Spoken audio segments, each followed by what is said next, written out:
Bismillah, ketemu lagi. Karena banyaknya antrian review produk di akhir Agustus kemarin, akhirnya kami baru sempat menjajal Poco X3 GT sekarang. Seperti biasa, Poco X3 GT seharusnya ini akan sulit dibendung ya oleh brand-brand lain secara dengan harga mulai dari 4 jutaan. Smartphone ini memiliki daya tarik yang spesial. Ya, hal yang paling menonjol dari sebuah Poco X3 GT adalah otaknya. Ada chipset MediaTek Dimensity 1100 di dalamnya. Tentu ini merupakan kolaborasi yang menarik.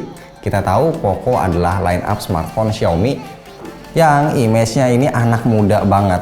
Kalau anak muda itu kan identik sama gayanya yang trendy dan energik, lincah, gesit. Ya sesuai lah sama si Poco ini ya. Sementara Dimensity adalah line up tertinggi dari MediaTek, produsen chipset dari Taiwan, udah eksis 24 tahun dari tahun 97. Kalau kalian tahu Asus, Acer, MSI, HTC, nah itu semua sama-sama dari Taiwan. Jadi udah tahu lah ya gimana kualitasnya.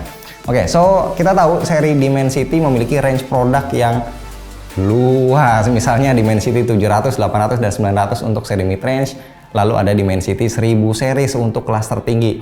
Nah, Dimensity 1100 sendiri adalah seri tertinggi kedua di bawah 1200, di mana keduanya sebenarnya memiliki perbedaan sangat tipis banget ya, yaitu pada clock speednya aja. Secara spek, Dimensity 1100 di atas kertas akan bersaing dengan chipset flagship dari kompetitornya. Rahasianya ada pada jenis core yang dipakai. Dimensity 1100 sudah menggunakan super core, yaitu Cortex A78 yang biasa ada di HP-HP flagship dengan fabrikasi 6 nanometer. Totalnya ada 4 core Cortex A78, clock speed 2,6 GHz untuk komputasi berat, ditemani 4 core efisien Cortex A55 2 GHz untuk komputasi yang lebih ringan biar lebih hemat baterai. Sedangkan spesifikasi lainnya yaitu untuk GPU yang dipakai adalah Mali G77MC9, dukungan RAM-nya up to 16 GB LPDDR4X, layarnya up to 144 Hz, Wi-Fi 6, Bluetooth 5.2, dan kamera hingga 108 MP. Jadi bisa dibilang potensinya memang cukup tinggi ya. Sekarang waktunya kita tes seperti apa sih performanya. Nah, untuk pengujian Antutu versi 9, kita lihat pengujian grafisnya berjalan lancar dengan frame rate yang tinggi, tidak nge-lag. Dari sini kita bisa prediksi kalau performanya akan sekelas dengan smartphone flagship. Dan kita lihat skornya 575.000, artinya memang tinggi. Yang cukup mengejutkan adalah skor GPU-nya yang menyentuh 191.000, sementara skor CPU-nya 148.000. Di atas kertas bisa melahap game-game berat 3D dengan frame rate di atas 30 frame per second.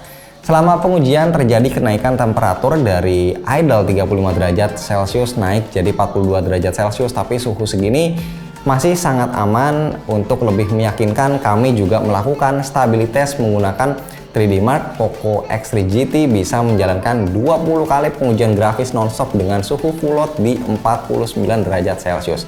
Masih termasuk aman.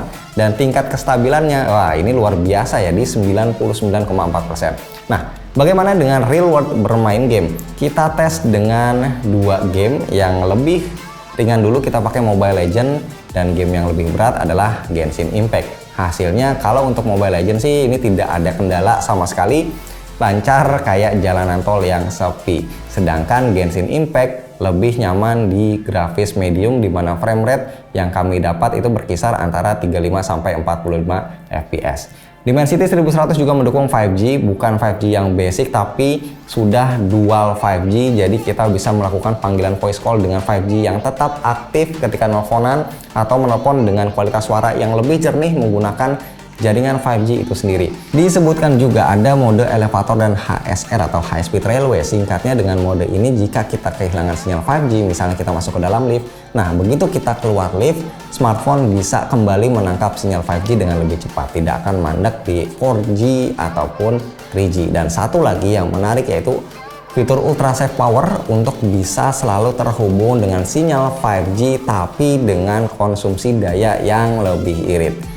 Di luar chipsetnya yang memang sangat menarik sekaligus kencang tentunya, Poco X3 GT juga memiliki daya tarik lain. Bodinya yang terbuat dari, nah ini plastik, ternyata punya IP rating 5.3, layarnya 6,6 inci, memang masih IPS belum AMOLED tapi sudah di IP3, juga punya flagship level refresh rate 120 Hz dan dilapisi Gorilla Glass Victus seperti HP flagship 10 juta ke atas.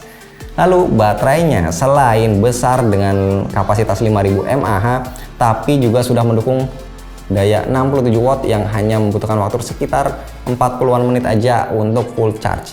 Kalau kamera, kami mencoba untuk tahu diri karena yang namanya serinya Poco ini lebih mengedepankan performa ketimbang kamera, tapi bukan berarti kamera Poco X3 GT ini jelek, tidak begitu.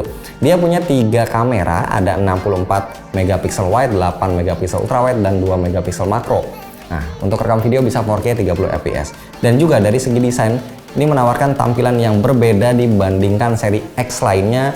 Kalau misal kita bandingkan, si Poco X3 GT ini punya tongkrongan yang somehow ini kelihatan lebih mewah, lebih premium, terutama untuk desain di modul kameranya.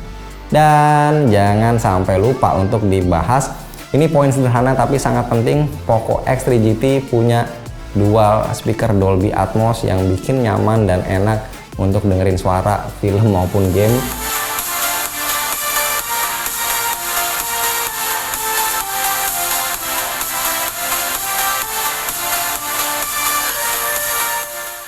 Dan terus ada haptic vibrate yang mantul, jadi buat dipakai ngetik, getaran vibrate-nya ini terasa empuk, bikin nyaman, bikin betah, sangat mendekati vibrate di HP kelas atas atau flagship. Nah, jadi kita sudah sama-sama tahu apa-apa saja yang jadi kelebihan dari Poco X3 GT ini. Kalau buat kami, chipset Dimensity 1100 5G adalah kunci utama yang akhirnya menentukan mengapa smartphone ini kencang banget dan tentunya layak untuk diburu.